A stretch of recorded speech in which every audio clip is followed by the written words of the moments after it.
Hello friends, I am Pooja Verma and welcome to teaching competition. Discuss करेंगे CTET previous year question paper series. So let's start. देखिए, first question है हमारा, एक शिक्षिका अपनी कक्षा में विविधता को संबोधित कर सकती है। देखिए, क्लास है उसमें विविधता को कैसे मतलब डिफाइन करेंगे। ठीक है, यहाँ पे ये पूछा जा रहा है। ऑप्शन ए है विभिन्नताओं को स्वीकार करके और उसे महत्व देकर, मतलब जो भी डिफरेंसेस हैं बच्चों में उनको हम स्वीकारें और उनको महत्व दें। ठीक है।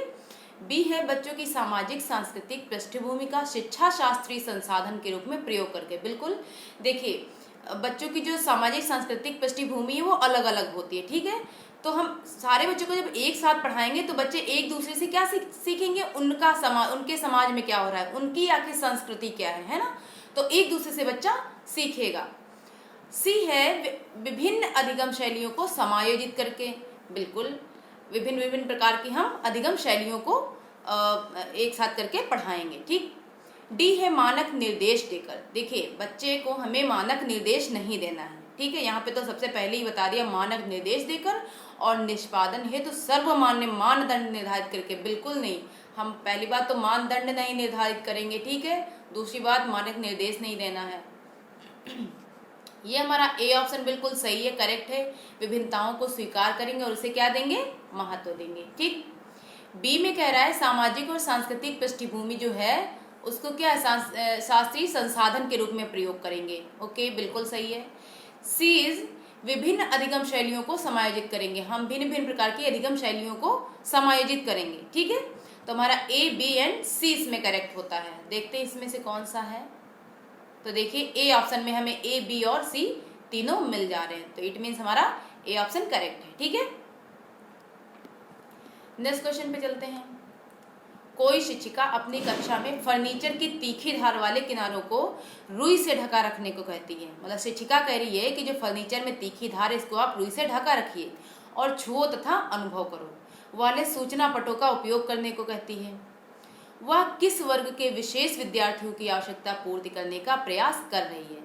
देखिए, छुओ तथा अनुभव करो, ये किन बच्चों के लिए ज्यादा सही रहेगा, इसमें ये क्वेश्चन पूछ रहा है। ए है सामाजिक रूप से वंचित शिक्षार्थी, जो सामाजिक रूप से वंचित हैं वो, या फिर दृष्टि विकलांग मतलब जिन्हें देखने में प्रॉब्लम है। सी श्रवण विकलांग जिन्हें सुनने में प्रॉब्लम है। एंड डी इज सीख ना सकने वाले विद्यार्थी। तो इसमें कौन सा सही हो जाए। देखिए, इसमें कहा गया है छुओ और अनुभव करो, इसकी बात की गई है। ठीक है, तो सामाजिक रूप से वंचित विद्यार्थी है तो उसे छुओ और अनुभव करो, ये हम स्पेशली मतलब ये नहीं सिखाएंगे। ठीक है, उसे हम कई तरीकों से सिखा सकते हैं, बट जो दृष्टि विकलांग होगा हमारा, ठीक है बच्चा, तो उसे हम कैसे सिखा सकते हैं, उसे हम टच करके ही तो सिखाएंगे। वो बच्चा छू के ही सीखेगा जो भी चीजें सीखेगा। ठीक है, तो छू और अनुभव करो ये मेन किसकी आवश्यकता पूर्ति का प्रयास कर रही है, तो ऑप्शन बी हमारा है दृष्टि विकलांग विद्यार्थी की आवश्यकता पूर्ति करने का प्रयास कर रही है। ठीक है, बी ऑप्शन हमारा करेक्ट हो जाएगा। नेक्स्ट है विद्यालयों में विद्यार्थियों की असफलता के बारे में निम्नलिखित में से कौन से कथन सही हैं। देखिए, विद्यार्थियों की असफलता के बारे में पूछा जा रहा है, कौन सा कथन सही है। ए है विशेष जातियों और समुदायों से संबंधित विद्यार्थी असफल होते हैं। ऐसा कुछ नहीं है कि विशेष जाति या समुदाय से संबंधित विद्यार्थी असफल हों। असफल वो विद्यार्थी होगा जिसको अच्छे से पढ़ाया नहीं जाएगा या जो अच्छे से सीखना नहीं चाहता, सीख नहीं रहा। ठीक है, बी है विद्यार्थी विद्यालयों में असफल होते हैं क्योंकि उन्हें अधिगम के लिए उपयुक्त पुरस्कार नहीं दिए जाते हैं। ऐसा कोई जरूरी नहीं है कि हम पुरस्कार देंगे, पुरस्कृत करेंगे तभी बच्चा कुछ सीखेगा। ठीक है, ऐसा कोई जरूरी नहीं है, तभी बच्चा असफल होगा जब उसे पुरस्कार देंगे। तो ये भी ऑप्शन सही नहीं है। सी है विद्यार्थी असफल होते हैं क्योंकि शिक्षण उस तरीके से नहीं किया जाता जो उनके लिए सार्थक हो। बिल्कुल, जो भी हम टीचिंग मेथड यूज कर रहे हैं, जो भी हमारी स्ट्रेटजी पढ़ाने की, जिस भी ढंग से या तरीके से हम पढ़ा रहे हैं वो उस बच्चे के लिए सार्थक नहीं है, ऐसा हो सकता है, तो विद्यार्थी असफल हो जाएंगे। ठीक है, डी इस विद्यार्थी असफल होते हैं क्योंकि विद्यालय व्यवस्था प्रत्येक विद्यार्थी की आवश्यकताओं और अभिरुचियों का ध्यान नहीं रखती। बिल्कुल ऐसा भी हो सकता है। देखिए, जो भी बच्चे होते हैं सब में अपनी इंडिविजुअल डिफरेंसेस होती हैं। कुछ बच्चों की रुचि किसी दूसरे सब्जेक्ट में होती है, कुछ बच्चों की दूसरे सब्जेक्ट में होती है, लेकिन होता क्या है अक्सर कि सारे जो हमारे स्कूल्स हैं उसमें सारी सब्जेक्ट्स नहीं मिलती हैं कि बच्चे को मैथ्स लेनी है तो मैथ उसे लेनी ही है, कोई अदर सब्जेक्ट ऑप्शनल है ही नहीं। तो कुछ इस टाइप की भी दिक्कतें आ जाती हैं। ठीक है, तो वो अपनी जो रुचियां होती हैं, उनकी जो आवश्यकताएं होती हैं, उस हिसाब से उन्हें व्यवस्था नहीं मिल पाती है अपने स्कूल में। तो डी ऑप्शन भी हमारा सही हो जाता है। तो इट मीन्स हमारा इसमें कौन सा सही हो जाएगा, सी एंड डी इसमें सही है। ठीक है, देखिए उस तरीके से नहीं किया जाता जो उनके लिए सार्थक हो शिक्षण। ठीक है, ये हमारा सही है। और ये सही है, असफल होते हैं क्योंकि विद्यालय व्यवस्था प्रत्येक विद्यार्थी की आवश्यकताओं और अभिरुचियों का ध्यान नहीं रखती है। बिल्कुल, तो सी और डी सही है। इट मीन्स हमारा बी ऑप्शन सही हो जाता है। ओके, इसमें दिया हुआ है सी एंड डी। ठीक, चलते हैं नेक्स्ट क्वेश्चन पे। देखिए नेक्स्ट क्वेश्चन है हमारा, दो विद्यार्थी एक ही अवतरण को पढ़ते हैं। दो डिफरेंट विद्यार्थी हैं, वो एक ही अवतरण को, एक पैराग्राफ को या कोई भी एक चीज को पढ़ रहे हैं, फिर भी इसके बिल्कुल भिन्न अर्थ निकालते हैं। जो भी पढ़ रहा है बच्चा, तो जो दो विद्यार्थी, एक बच्चे कुछ और अर्थ निकाल रहा है, दूसरा बच्चा कुछ और अर्थ निकाल रहा है उसी चीज का। ठीक है, एक ही कंटेंट का। उनके बारे में निम्नलिखित में से क्या सत्य है। अब उनके बारे में जो सत्य है उस पर हमें टिक करना है। ए है, संभव नहीं है क्योंकि अधिगम का आशय अर्थ लगाना नहीं है। मतलब ए ऑप्शन कह रहा है कि या तो संभव है ही नहीं कि कोई एक अवतरण हो उसके दो भिन्न अर्थ निकल जाएं। ठीक है, ए ऑप्शन ये कहना चाह रहा है।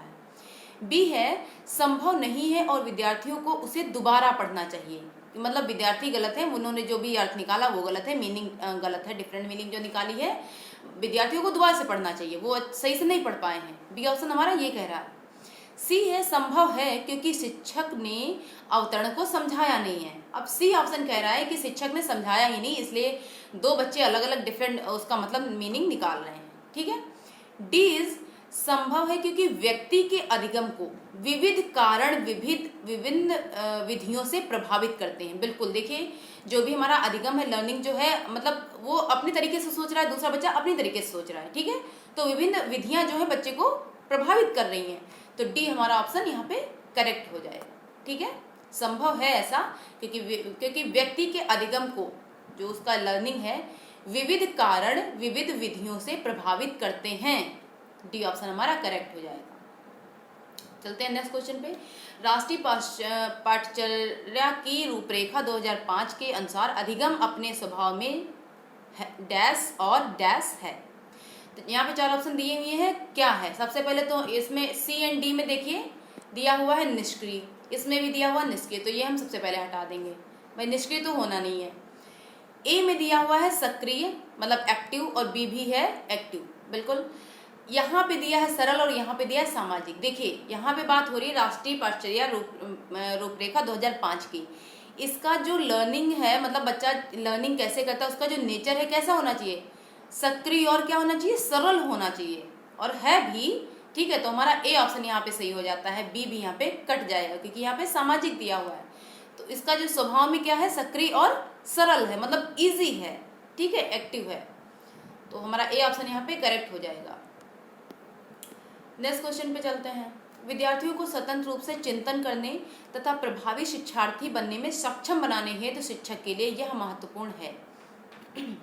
देखिए स्वतंत्र रूप से थिंकिंग जो है, ठीक है, तथा प्रभावी शिक्षार्थी बनने में सक्षम बनाने हेतु शिक्षक के लिए सबसे ज्यादा महत्वपूर्ण क्या है।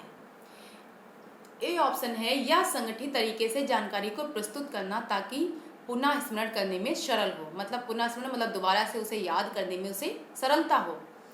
बी है, विद्यार्थियों के द्वारा प्राप्त की गई प्रत्येक सफलता के लिए उन्हें पुरस्कार देना, मतलब जितनी भी सफलता वो बच्चा पा रहा है हर सफलता पे उसे एक पुरस्कार देना। सी, विद्यार्थियों को सिखाना कि किस प्रकार से अपने अधिगम का अनुवेक्षण करें। ठीक है, विद्यार्थियों को मतलब हमें सिखाना कि वो खुद का अधिगम मतलब जो भी उन्होंने लर्निंग की है कैसे उसकी मॉनिटरिंग करें। ठीक है, कि कितना उन्होंने सीखा, कहाँ पे कमियां, वो चीज हो गई अनुवीक्षण करना, मतलब मॉनिटरिंग करना खुद के लर्निंग का। डी, इस छोटी छोटी इकाइयों या खंडों में जानकारी प्रदान करना। तो इसका जो सबसे सही ऑप्शन हमारा आएगा वो हो जाएगा सी। देखिए इसमें बात कर रहा है विद्यार्थियों को आप ये सिखाइए कि किस प्रकार से अपने ही अधिगम जो भी उन्होंने लर्निंग की है उसको क्या मॉनिटरिंग करें, खुद से मॉनिटरिंग करना उन्हें सिखाइए। तो ये शिक्षक के लिए सबसे महत्वपूर्ण हो जाता है। ठीक है, हमारा सी ऑप्शन करेक्ट हो जाएगा। नेक्स्ट है, यदि कोई शिक्षिका चाहे कि उसके विद्यार्थी समस्या समाधान कौशल प्राप्त कर ले, जो प्रॉब्लम सॉल्विंग है वो स्किल आ जाए बच्चे में, तो विद्यार्थियों को ऐसे क्रियाकलापों में लगाना चाहिए जिनमें हो। देखिए बच्चा प्रॉब्लम सॉल्विंग स्किल आ जाए बच्चे में, तो कैसे क्रियाकलापों में, कैसे एक्टिविटीज हमें करानी चाहिए बच्चों से। ए है पूछना, मतलब कोई भी क्वेश्चन हो, जो भी बच्चे में डाउट है वो सब पूछना, तर्क करना, जो भी टीचर कह रहा है उस पर तर्क वितर्क करना, उसमें इन्वॉल्व होना और निर्णय लेना, फाइनल डिसीजन पे पहुंचना। ए ऑप्शन हमें ये कह रहा है। बी है बहुविकल्पी प्रश्नों वाले स्तरीकृत कार्यपत्रक, मतलब बहुविकल्पी प्रश्नों की बात यहाँ हो रही है। सी प्रत्यास्मरण, रटना समझना, ये तो हमें पहले ही हटा देना है, हमें रटना बिल्कुल भी नहीं है, हमें रटने पे बिल्कुल भी ध्यान जोड़ नहीं देना है। ड्रिल और अभ्यास हमें ये भी नहीं कराना है बच्चे से, ठीक है। ए ऑप्शन जो कह रहा है वो है पूछना, मतलब आप पूछिए, मतलब जो विद्यार्थी होगा वो क्या करेगा, पूछेगा टीचर से, तर्क वितर्क करेगा, कोई भी चीज जब आप समझेंगे सही से तभी आप उसके बारे में आर्ग्यू कर पाएंगे। निर्णय लेना, आप फाइनल डिसीजन पे जब पहुंच रहे हो, ठीक है। तो हमारा ए ऑप्शन इसमें करेक्ट हो जाएगा। देखिए नेक्स्ट क्वेश्चन है, निम्नलिखित में से कौन से तत्व अधिगम को प्रभावित करते हैं, लर्निंग को सबसे ज्यादा प्रभावित कौन से तत्व करते हैं।